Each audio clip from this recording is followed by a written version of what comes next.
1045 The Team, 1045theteam.com. Capital Region Sports Saturday brought to you by Mohawk Honda. On the phone with John Bowen, Schuylerville High School football coach, as Schuylerville gets set to take on Westlake this Saturday afternoon, 3 p.m. out at Dietz Stadium. Schuylerville playing for a chance to go to the state title game. Coach Bowen, what are the keys for you guys to take down Westlake this weekend? Well, Brady, first of all, I mean, this Westlake team, we've got a chance to see on film. They're very fast, probably going to be one of the fastest teams we've seen top to bottom all season long. They're especially up front. They've got great speed with their defensive front as well as their offensive front. They get off the ball very quickly.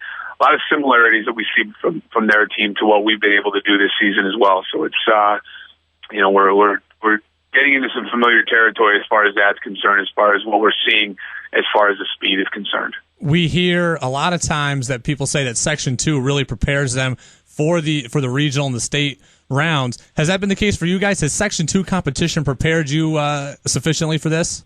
No doubt about it. Yeah, we knew that the top 4 teams, certainly in the Class Bs in Section 2, were going to pose some of our biggest challenges heading through the postseason. So, and that certainly has proved to be the case thus far. So we're feeling very confident from a level of preparation. Again, we don't have a ton of familiarity with this football team or program. So, but again, that lack of familiarity exists for them as well. So, we'll go out there. We'll go out there, spend 48 minutes on Saturday afternoon, and figuring out what team's done the best job to put themselves in position to go to the Carrier Dome. Schuylerville football coach John Bowen with us, Capital Region Sports Saturday, brought to you by Mohawk Honda, your number one volume dealer in the Capital Region.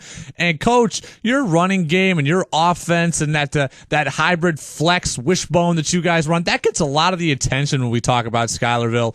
But really, your defense this year, 81 points allowed in 11 games, that's almost unheard of.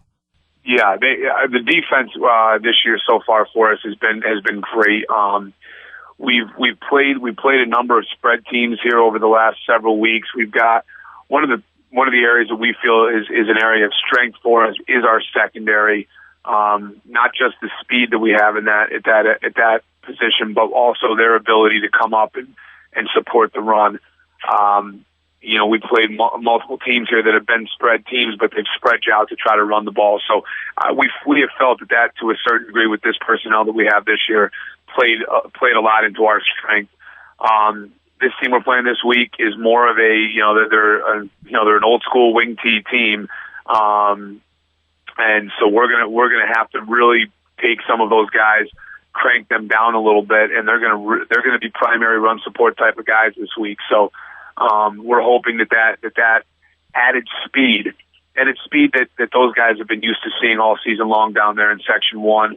But that added speed for us is going to be in our best interest here as far as supporting the run, and again we're very confident in our level, in our perimeter level tacklers.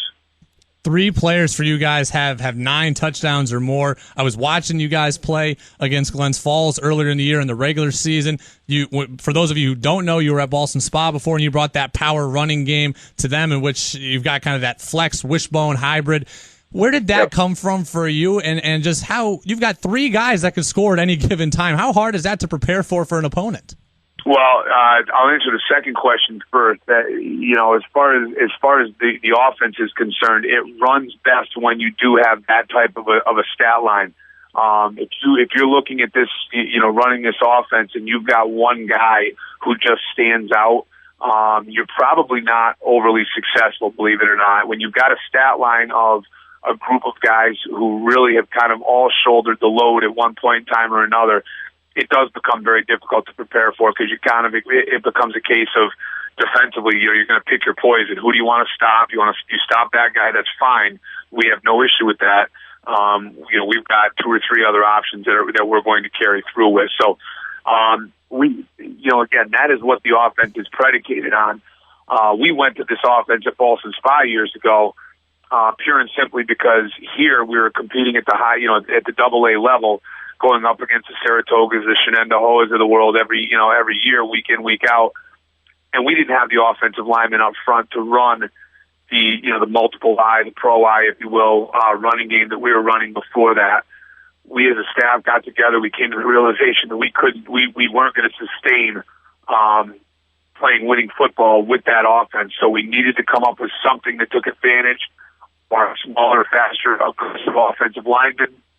And we had a couple of guys on staff, myself included. We had, when I was in Springfield, we were a wishbone team, but we did have a younger member of our staff who was a Springfield graduate who played in the flexbone there. They've gone to the flexbone in Springfield now. So went over there, spent some time with their coaching staff.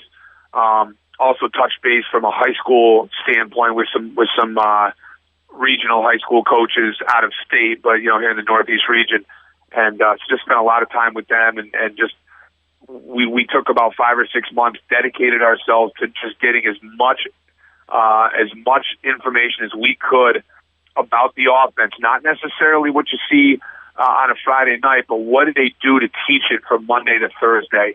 Because that's really where this offense really hits its stride, is what you're able to do throughout a preparation week with it, and how you teach it. Anybody can watch film on Navy or Georgia Tech and say, okay, here's what they're doing, here's who they're blocking, here's who they're not blocking, here's what they're reading, and it's very easy to decipher. But to know how to actually teach it is what really where this thing kind of took off for us. John Bowen, Schuyerville High School football coach with us. Capital Region Sports Saturday brought to you by Mohawk Honda, your #1 volume dealer in the Capital Region. Schuyerville set to take on Westlake in the state Final Four, looking for a chance to advance to the state title game in the Carrier Dome. And, Coach, I'm going to take you down memory lane. 14 years ago, you were my 6th grade gym teacher at Shenendehowa. Oh, come on. You were my 6th grade gym teacher at Shenendehowa, and I have an apology to you. 14 years in the making. It was 6th grade. It was the year 2001. I had first period phys ed class. I don't remember what happened, but it was cold out. It was dewy out, something like that. And I set up the flag football field without your permission, and you made us run because we were not allowed to do that. And you asked who did it, and no one copped to it, and we just ran the entire class. 14 years later, it was me. I apologize. Well, I'm going to apologize. I didn't realize I was that big of a jerk 14 years ago, but hopefully I've mellowed in my years here. So I don't think it was a jerk moment. I think I shouldn't have been the punk kid trying to beat the system and get the field ready 3.5 minutes earlier than it would have been if you had been out there. So great. 14 years ago, I made a mistake, and now I'm finally ready to come clean with it. So, Coach Bowen at Schuyerville, best of luck on Saturday. You've got all of Section 2 here in the Capital Region behind you. We'll be watching for you guys 3 p.m. against Westlake. Good luck. Get to the state title game, and hopefully we'll talk to you again after you bring home the whole thing. Okay, great, Brady. Thank you.